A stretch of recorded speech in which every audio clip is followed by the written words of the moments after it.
Você já gritou diante de uma porta que parecia intransponível, rezou, implorou, bateu com as duas mãos. E nada aconteceu? Imagine que, do outro lado dessa porta blindada, existe uma fechadura antiga cuja chave não é externa, mas mora dentro de você.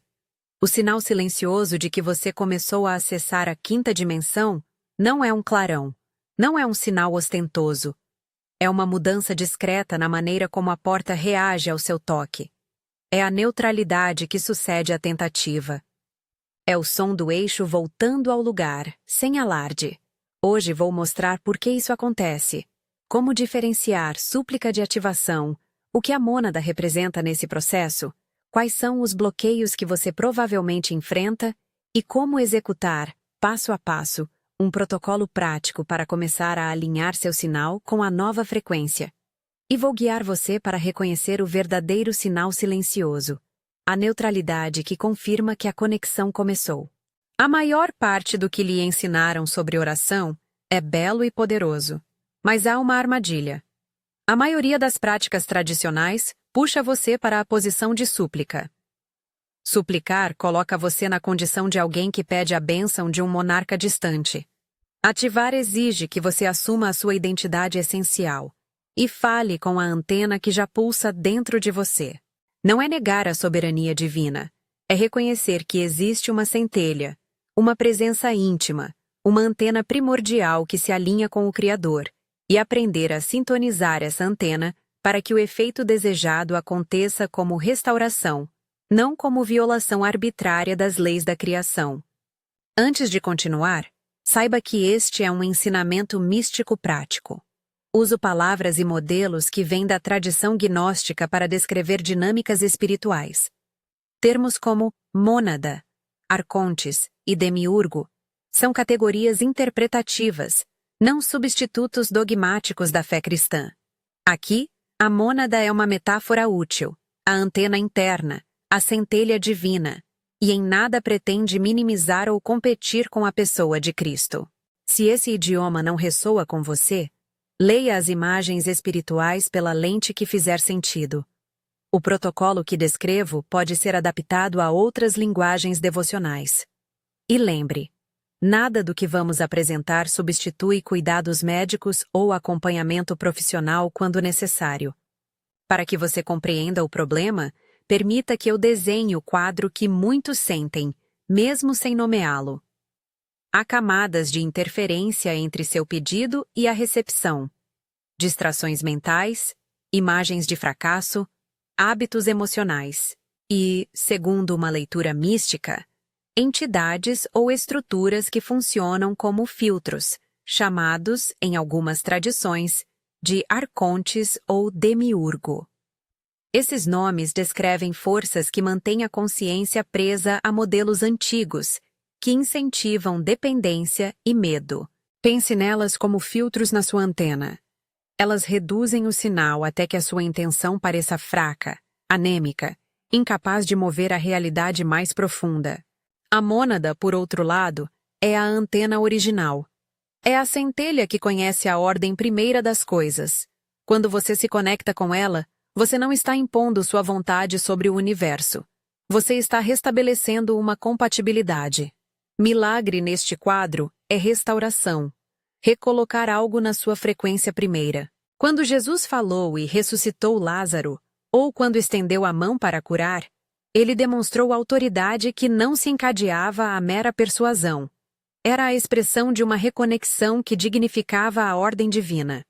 Usamos essas narrativas não para fazer uma exegese, mas para aprender práticas operativas, intenção clara, presença autoritativa, comando breve e desapego do resultado.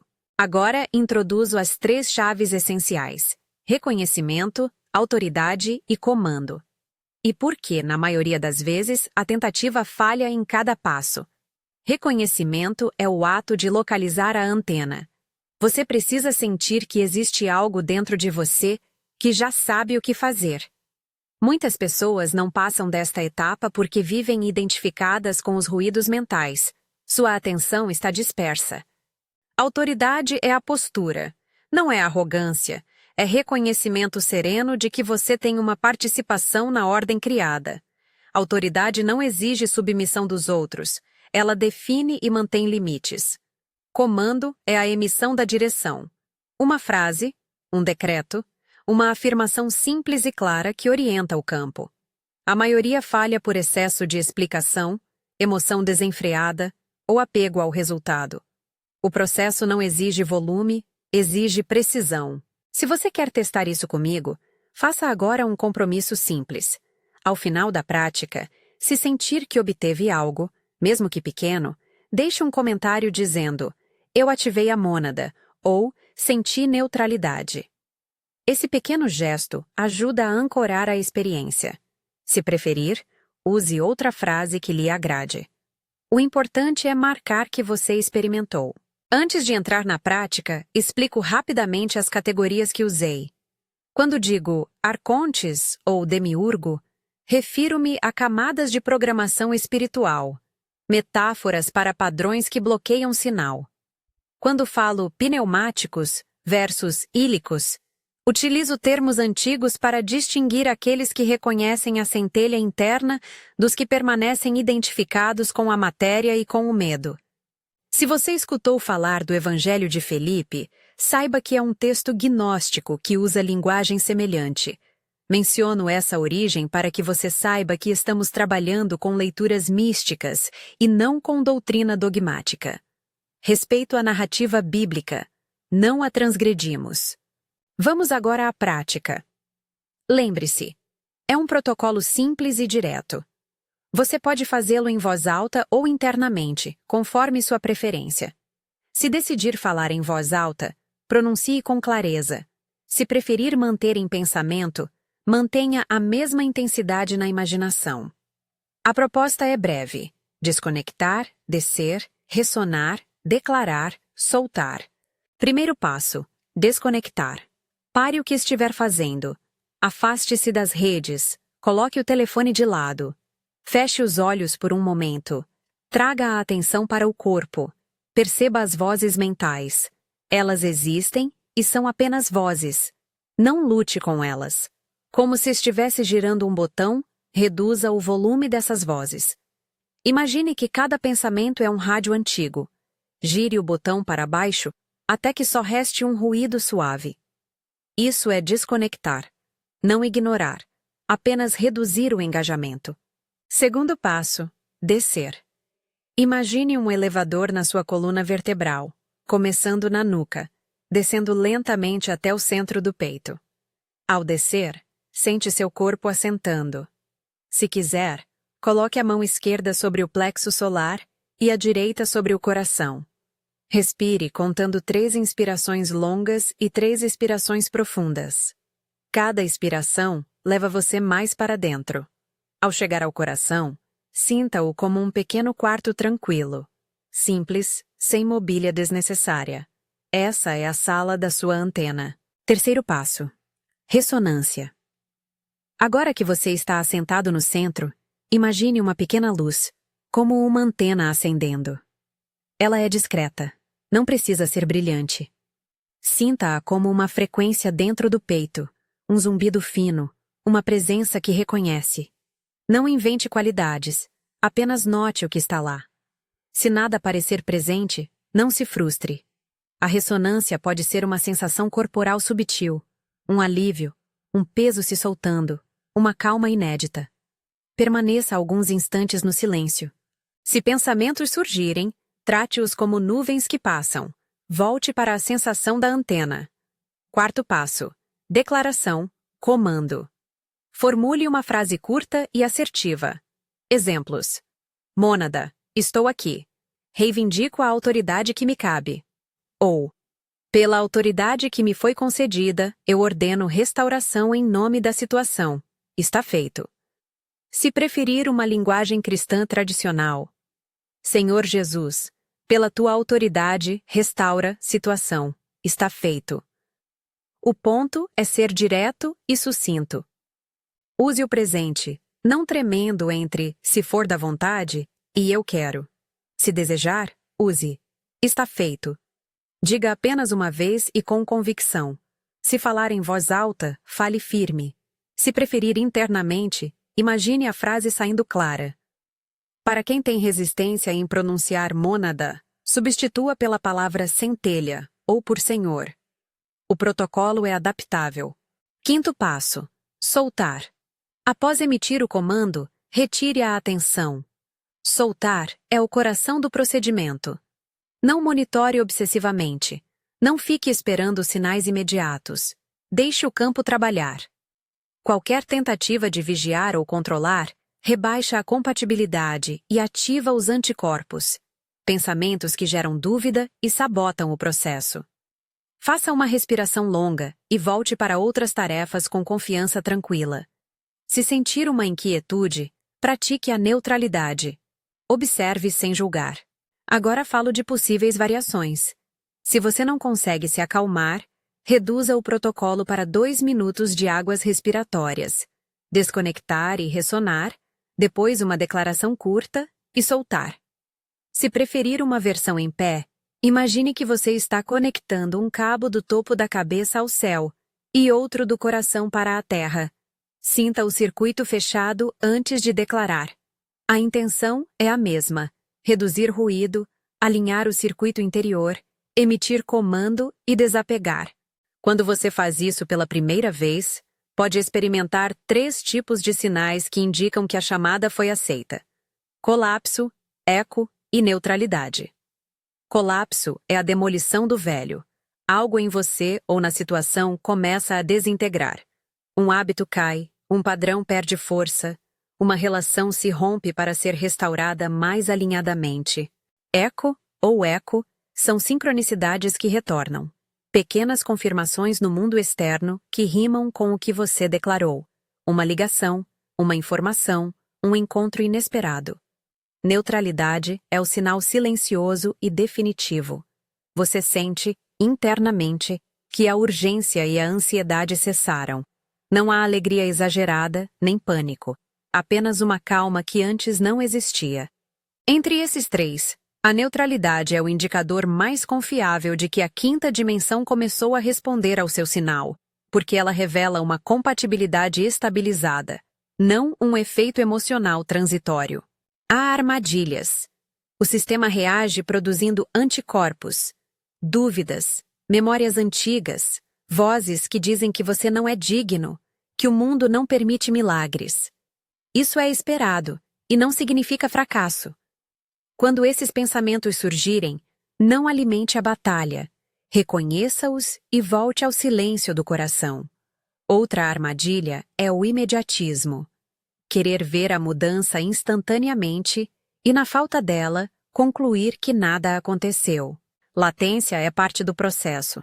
Às vezes, a reorganização acontece em níveis sutis antes de se manifestar visivelmente. Paciência e disciplina são ferramentas espirituais tão importantes quanto a declaração. Existem estratégias para manter o estado e não sabotar a ativação. Primeiro, pratique pequenos desligamentos diários, 5 minutos de atenção centrada para preservar o campo. Segundo, escreva um diário de sincronicidades. Anote coincidências e pequenos movimentos. Isso ajuda a reconhecer padrões de eco. Terceiro, mantenha um círculo de responsabilidade.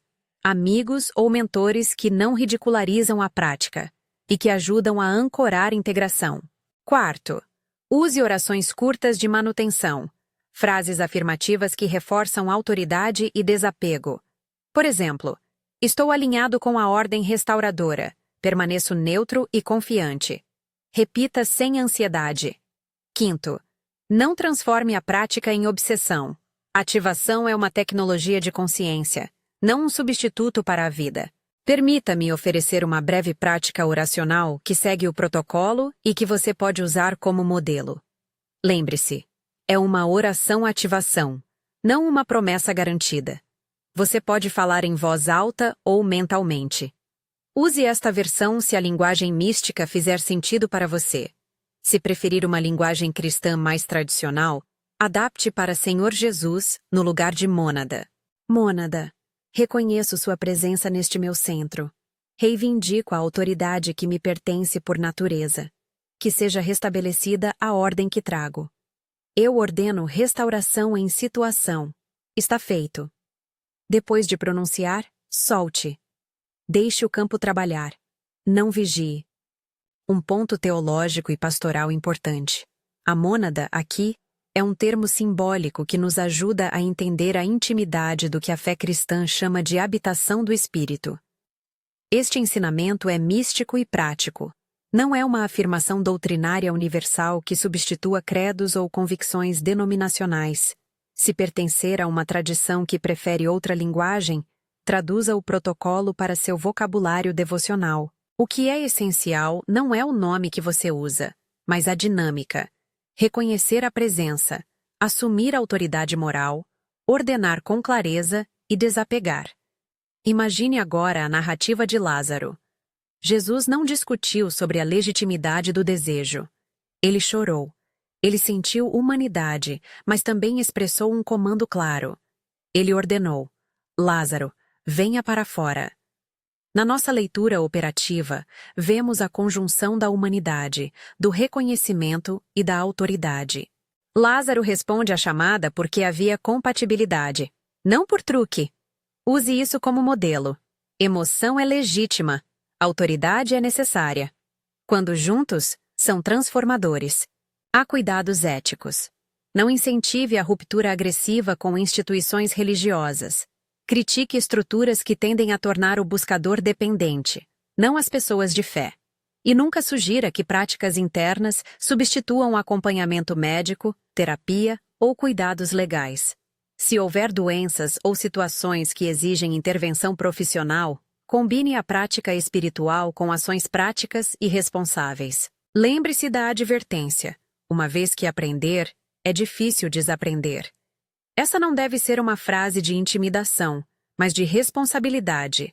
A consciência ampliada requer cuidado, sobriedade e ética. Use o conhecimento com humildade. Não se coloque acima dos outros. Não use a prática como etiqueta de exclusão espiritual. Consagre esse acesso à cura, a serviço e à compaixão. Nos primeiros dias após a ativação, observe sinais sutis. Talvez um sonho que revela uma peça solta sendo recolocada. Talvez um encontro inesperado. Talvez uma sensação de muito menos carga ao pensar num problema antigo. Anote. Se vier o colapso, uma perda ou uma demolição necessária, trate isso com cuidado. Reconstrução exige presença, apoio e, às vezes, corte de laços que não servem mais. Se vier o eco, agradeça e reforce a prática. Se vier a neutralidade, celebre em silêncio. Você encontrou o sinal silencioso. Antes de encerrar, faça um convite prático. Realize o protocolo hoje. E se ao final sentir algum sinal, mesmo que sutil, deixe um comentário com "Eu ativei a mônada", ou com a frase que ressoar melhor para você. Esse gesto é uma âncora comunitária que ajuda a criar campo. Se preferir, descreva em poucas palavras qual sinal percebeu: colapso, eco ou neutralidade. Para manter o caminho aberto, estabeleça uma disciplina simples. Pratique a ativação breve 3 vezes por semana nas próximas 4 semanas. Combine com oração habitual, serviço ao próximo e prática de gratidão. Observe a interação entre suas ações e as mudanças no campo. Lembre-se, transformação é um processo cooperativo entre a sua intenção, a antena interior e a ordem divina. Se você deseja aprofundar, há muito material místico e textos que podem ajudar. Desde leituras patrísticas até textos gnósticos como o Evangelho de Felipe, que são úteis para compreender certas imagens espirituais. Estude com critério e com orientação teológica responsável. Evite cânones que prometam fórmulas mágicas. A prática que compartilhei é uma tecnologia de atenção e intenção. É poderosa quando usada com ética. Por fim, volto ao ponto principal. O sinal silencioso de que você começou a acessar a 5ª dimensão é a neutralidade. Não confunda empolgação com confirmação. A neutralidade é uma calma que vem depois da declaração. Um estado onde o mundo interior não exige manipulação compulsiva, onde você observa sem precisar controlar. Quando essa neutralidade aparece, a porta que antes rangia agora encontra o eixo. Você não precisa anunciar a abertura. Ela acontece. Sua tarefa é reconhecer, preservar e agir com responsabilidade. Se esta mensagem tocou você, inscreva-se no canal para acompanhar a série sobre as tecnologias da consciência e a quinta dimensão. Vamos aprofundar práticas, histórias bíblicas e protocolos complementares. E, acima de tudo, use o que aprendeu com prudência e amor. Que sua antena seja fortalecida, que a neutralidade lhe confirme a entrada, e que o que for restaurado sirva para o bem e a cura de muitos. Amém.